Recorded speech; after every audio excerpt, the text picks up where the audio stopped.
Wait, what? What are you doing here? This is meant to Tyrone? be my show. Well, T. do you want to do the show together? Well, we might as well.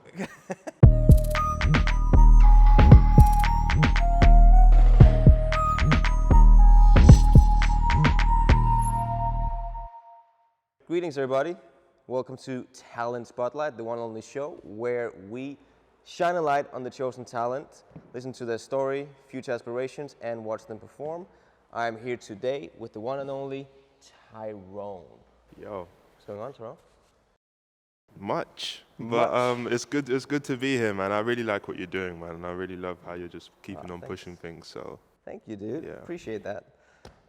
So I think I might be one of your biggest fans on this planet. oh man. First, we worked together. I remember we worked together. This was actually the first time I ever met you. Yeah. We did a project for Zip. yeah. So it was a theatrical sort of dance play in Geneva, right? Yeah.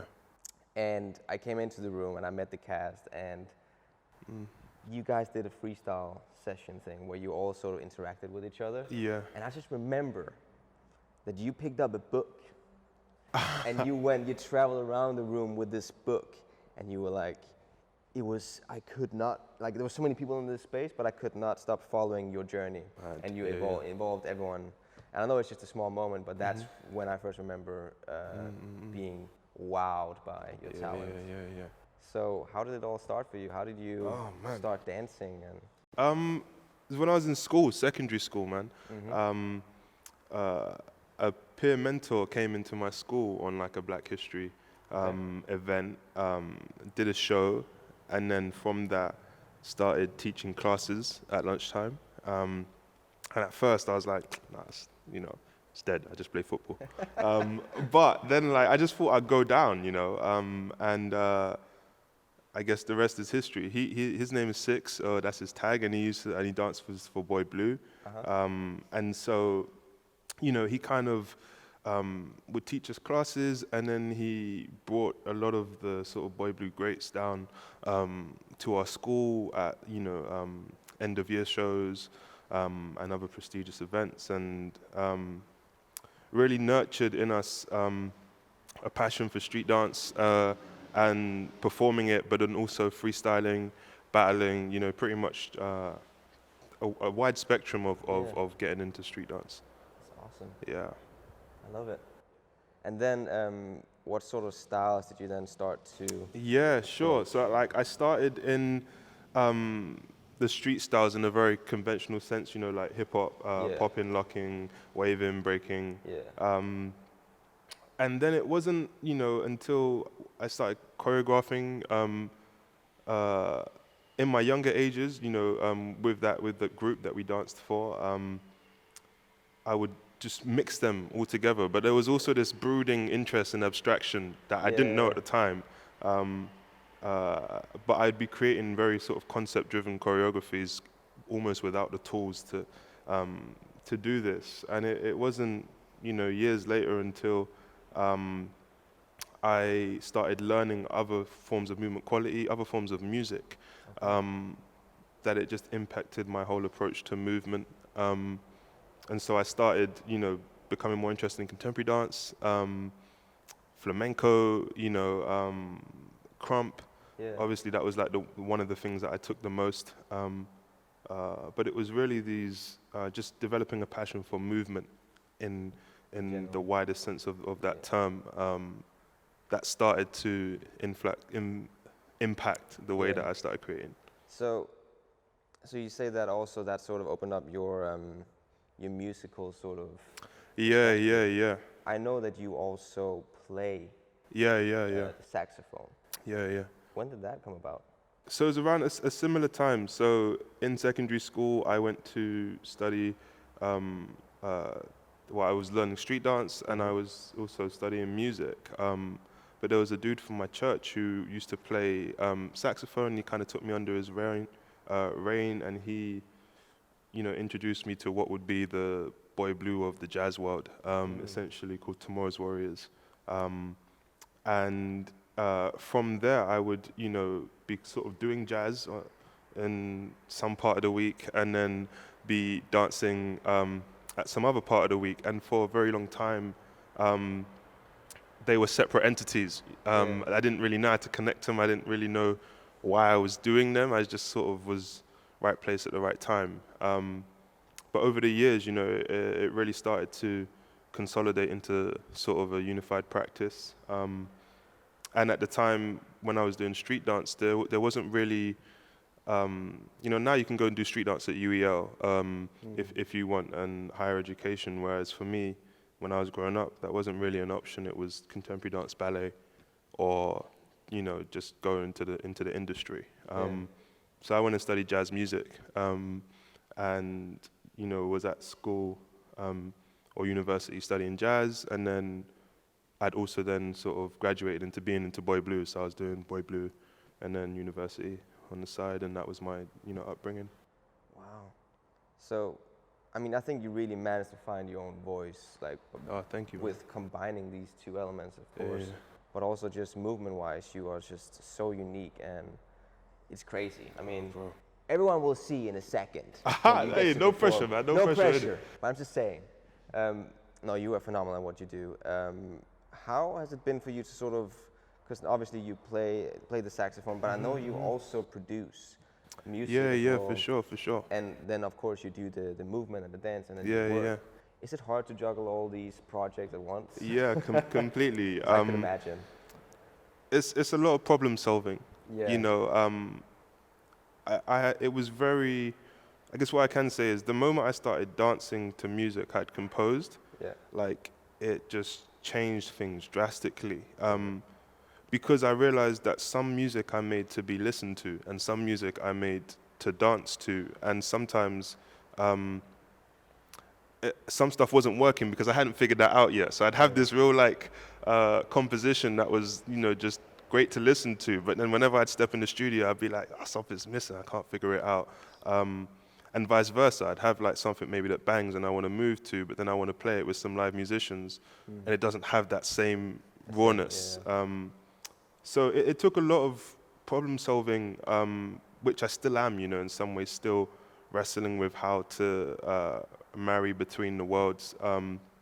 But I think that one thing I've grown to learn is the art of learning to learn. You know, like the more you have an issue with why your music doesn't, you know, gel, or you want to move, but you need to create a form of music or play something on a saxophone, they just become, for me, tools in which I want to express myself, and learning how to do that in a way that makes the most sense is a part of the problem solving that I'm often doing nowadays.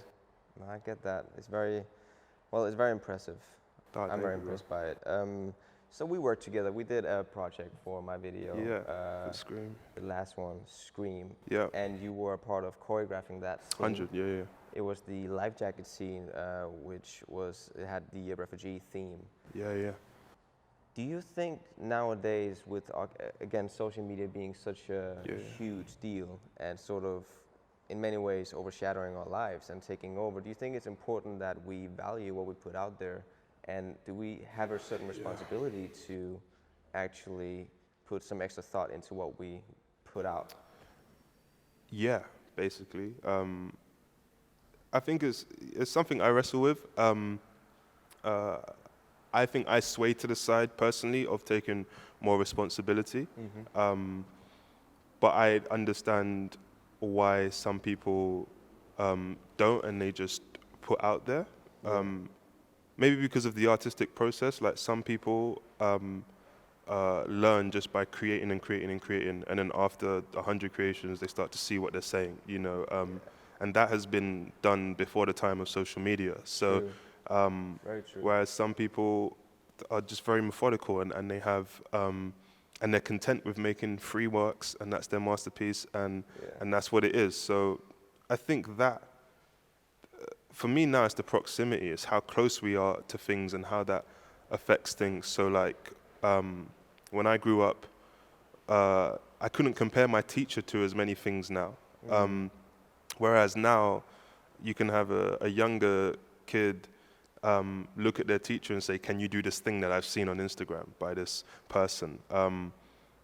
And therefore that then questions how responsible we are then for not just what we put out there, but how we interact between the generations, because what social media has done has given us so much access to working intergenerationally, but like on a practical level, it's not necessarily the case. So I don't think it's black and white. I think there's all kind of shades in between. But my personal preference is, you know, I'm always asking what kind of work would I love the future generations to see, or, you know, my grandchild, if I'm ever fortunate to have one, to see, you know, and that kind of affects, you know, whether or not I want to, you know, just put something out there without caring or take responsibility for it. Totally. Yeah, it's true. Like you say, like, it's however you want to do it. It's your own. You find your own way. Yeah. And as long as you can sort of,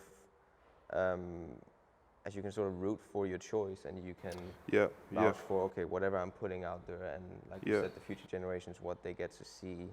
Yeah.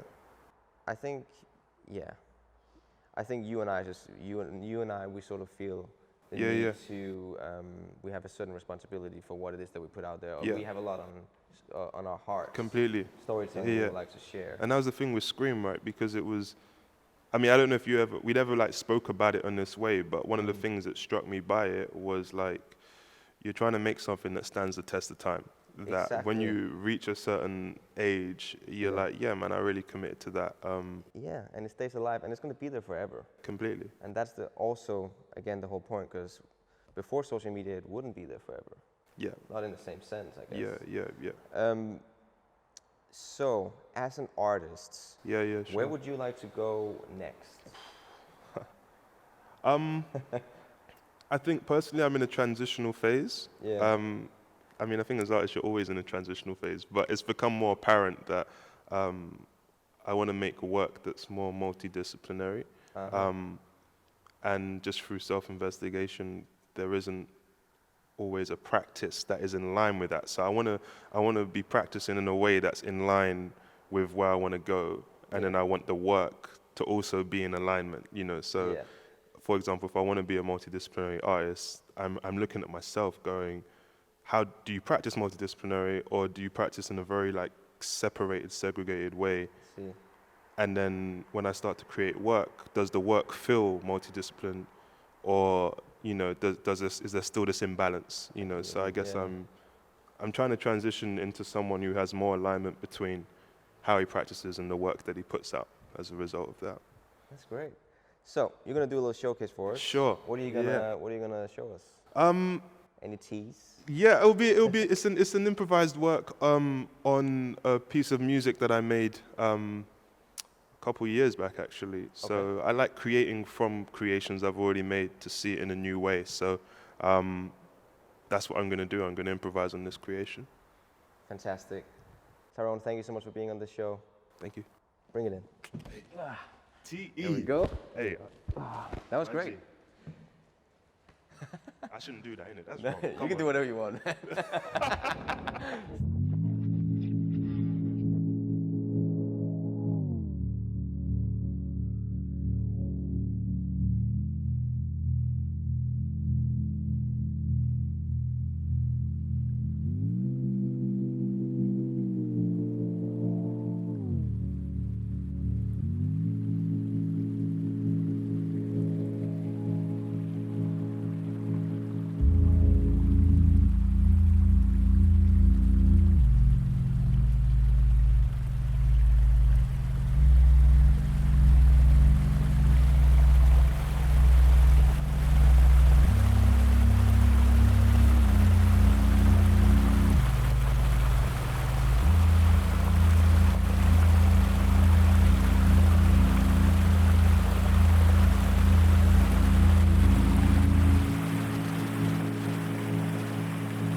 Delroy,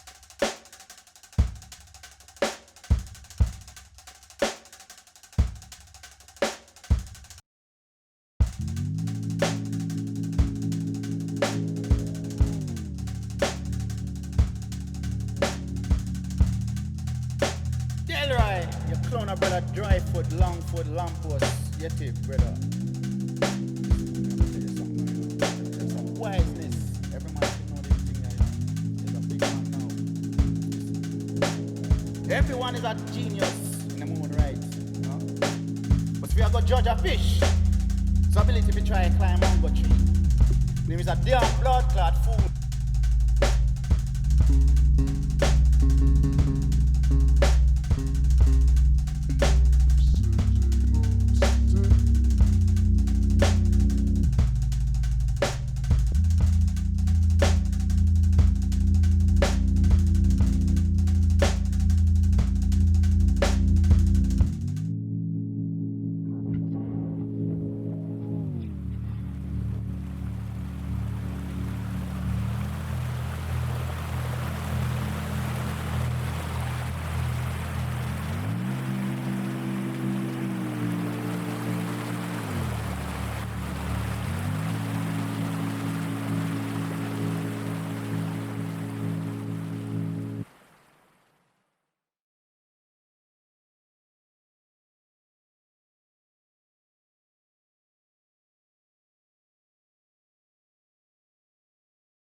Thank you for watching. If you like this video and you would like to see more, then click right here to subscribe to my channel.